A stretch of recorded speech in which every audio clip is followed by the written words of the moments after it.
Badan Narkotika Nasional menyatakan kenaikan 0,3% pada tahun 2025 ini dibandingkan dengan tahun 2023. 0,3% itu angka yang kecil Kak, kenapa kita harus permasalahkan?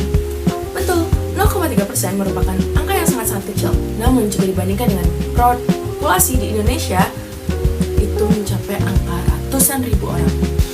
Ratusan ribu orang bukan orang yang kecil dong. Makanya kita bahas di sini. Serta apa Kak? Serta topik ini bukan lagi topik yang tabu atau topik yang perlu kita hindari. Topik ini sudah dekat banget sama kita, bisa datang dari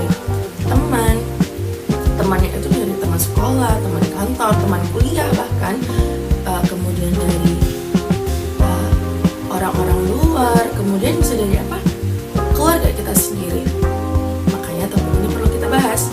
Jadi semoga teman-teman setelah kita berdiskusi dan saya memberi sedikit materi ini, teman-teman jadi lebih aware atau lebih tahu tentang dampak, terus akibat, kemudian lebih mengerti apa itu narkoba sehingga bisa melindungi dirinya sendiri, bahkan melindungi orang sekitar dan keluarganya. Kita masuk ke yang pertama. Apa sih itu narkoba? Narkoba itu sebenarnya dia adalah singkatan dari apa? Narkotika, psikotropika, dan zat adiktif lainnya. Zat atau bahan ini yang bila mana masuk ke dalam tubuh itu dapat menyebabkan penurunan fungsi otak dan penurunan fungsi fisik. Kita masuk ke lanjutan. Ini gimana sih Kak cara masuk ke dalam tubuhnya gitu? Kalau cuma masuk aja gimana? Jadi cara memasukkannya itu yang biasanya digunakan itu adalah oral atau diminum, kemudian disuntikan atau dihirup melalui mukosa lendir. Itu tuh efek apa sih Kak yang biasanya terjadi jika kita sudah mengkonsumsinya?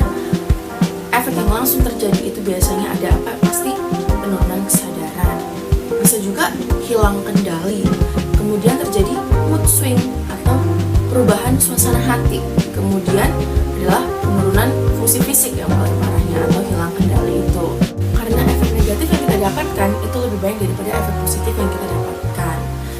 Teman-teman juga harus tahu sebenarnya obat-obatan narkoba ini tidak sepenuhnya itu ilegal.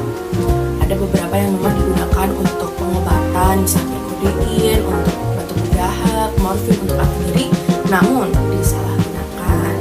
Selanjutnya kita masuk ke jenis-jenis narkoba. Jenis-jenis narkoba ini dibagi menjadi 3, yaitu narkotika, psikotropika, atau zat adiktif lainnya. Untuk narkotika sendiri ini dia bisa menyebabkan penurunan kesadaran, kemudian ketergantungan, kemudian bisa menyebabkan sebenarnya kalau dalam pengobatan itu membuat nyeri berkurang seperti itu ya teman-teman. Terus untuk contoh-contohnya itu apa aja sih Kak? Kita masuk ke contoh-contohnya. Kalau dari narkotika itu ada heroin, terus ganja atau marijuana, kemudian opium, kemudian kokain. Lanjut ke psikotropika, ini biasanya lebih digunakan untuk perubahan perilaku atau mental. Ini contohnya apa aja sih Kak? Kita masuk ke contoh psikotropika. Itu dia yang pertama, itu ada pil ekstasi. Teman-teman udah gak asing lagi sama nama-nama itu karena banyak di berita-berita. Kemudian ada sabu-sabu, apalagi itu. Terus yang ketiga, ini yang paling disalahgunakan, ini adalah sebenarnya obat ansietas, mengatasi ansietas yang disalahgunakan, yaitu benzodiazepin. Makanya teman-teman kalau mendapatkan obat janganlah disalahgunakan supaya tidak menjadi narkoba. Terus kemudian kita lanjut ke zat adiktif lainnya. Perlu teman-teman ketahui, zat adiktif ini menyebabkan ketergantungan, namun tidak selalu narkotika atau psikotropika. Bisa aja alkohol atau etanol, kemudian rokok itu nikotinnya, terus lem, itu kan banyak kasus-kasus juga yang kecanduan itu tuh sebenarnya masuk ke narkoba karena itu adalah zat adiktif lainnya, namun menyebabkan ketergantungan. Selanjutnya kita masuk ke dampaknya. Sebenarnya di sini kakak jelasinnya itu sedikit. Di sini itu mencakup dampak fisik, sosial, kemudian ke lingkungan ya atau sosial. Tapi kakak mau jelasin lagi secara lebih mendetail kepada teman-teman supaya teman-teman lebih paham satu persatu. Kita masuk satu persatu dari dampak fisik terlebih dahulu. Apa aja sih dampak fisiknya? Yang pertama, kerusakan atau penurunan fungsi otak, jadi lebih pelupa, terus tuh susah konsentrasi, dari yang tadinya pinter tiba-tiba jadi susah konsentrasi dan nilainya langsung turun. Yang kedua itu ada gangguan jantung, bisa jadi penyakit jantung atau hipertensi. Kenapa? Karena kontraindikasi dengan obat yang diminum. Jadinya obat narkoba ini jadi malah menyebabkan penyakit untuk jantung dan tekanan darah kita. Kemudian ada kerusakan organ vital, itu seperti hati, ginjal, dan paru-paru. Kemudian ada penurunan sistem imun atau lebih rentan terkena penyakit. Setelah itu kita masuk ke dampak mental atau psikis.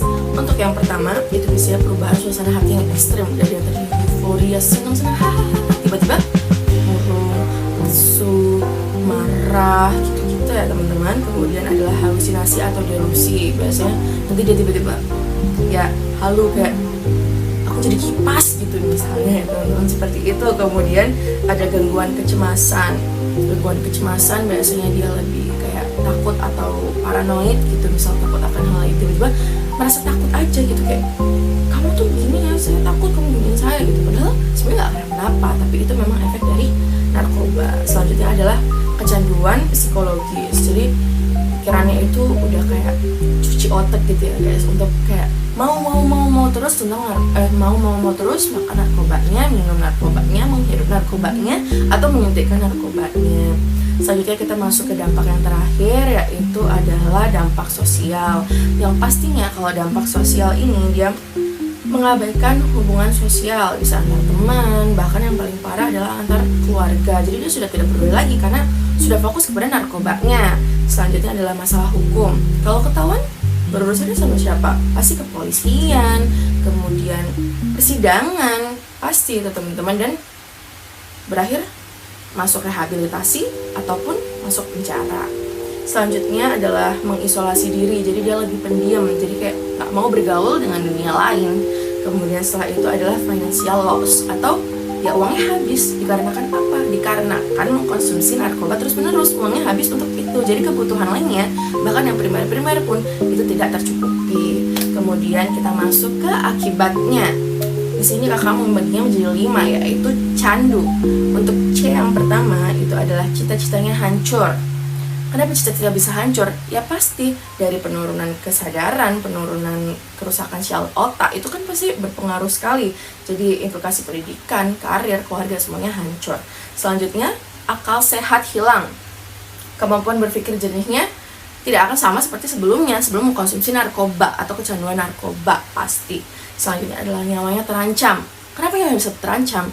Narkoba sendiri itu bisa menyebabkan overdosis loh teman-teman, overdosis. Kemudian penyakit menular seks lainnya seperti HIV, bisa jadi memang dia tidak melakukan hubungan itu, tapi jika jarum suntik itu digunakan secara bersamaan dengan pengguna yang sebelumnya menderita HIV, maka itu akan menularkan, karena HIV penularannya melewati bisa darah.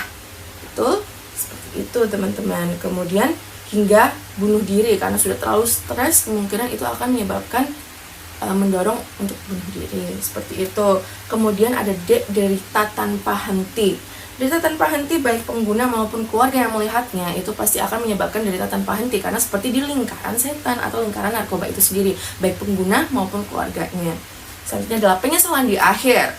Ujung-ujungnya hanya penyesalan, ya pasti, karena pasti selalu akan berpikir kayak, andai tidak menggunakan narkoba, andai dulu saya tidak mencoba ini. Seperti itu teman-teman, ujung-ujungnya memang hanya penyesalan. Menambahkan sedikit ya teman-teman untuk cara penolakan kalau misal diajak sama temen-temennya gitu, karena beberapa memang faktornya itu dari lingkungan pertemanan. Jadi dia kadang diajak temennya, kadang memang kena ada dorongan masalah ya, masalah internal maupun eksternal.